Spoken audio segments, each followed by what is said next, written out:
India का mafia, जिसे लोग रेस्टार कहते थे, वो गायब हो गया।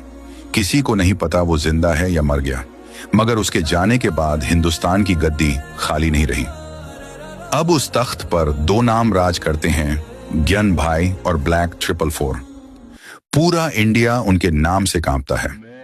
बच्चे डर के सोते हैं और माएं दुआ करती हैं कि इनका साया उनके शहर पर ना पड़े।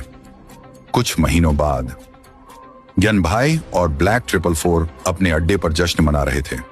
रेस्टार अब उनका दुश्मन नहीं रहा, क्योंकि वो था ही नहीं।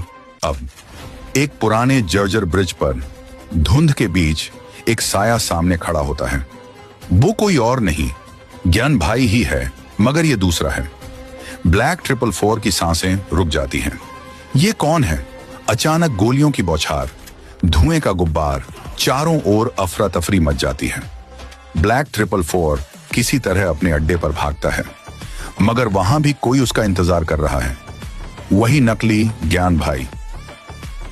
ब्लैक 444 गन उसकी कनपट्टी पर रख देता है। कौन है तू बे?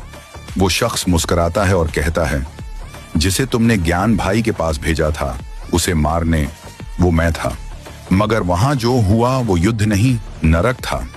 मैं जिंदा बच गया, मगर उन्होंने मेरी रूह जला दी।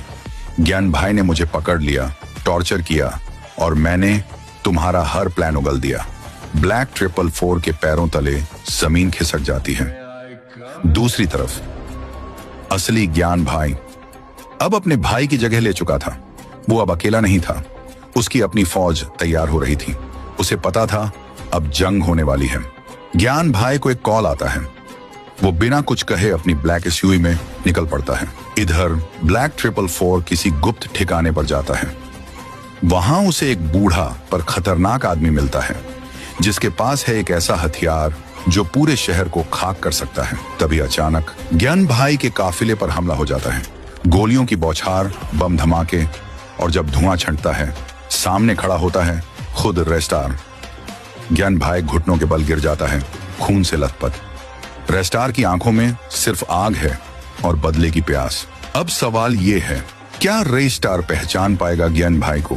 क्या वो बदला लेगा या सच्चाई कुछ और है? और सबसे बड़ा सवाल, रेस्टार लौटा क्यों? क्या उसकी वापसी किसी और तबाही का इशारा है?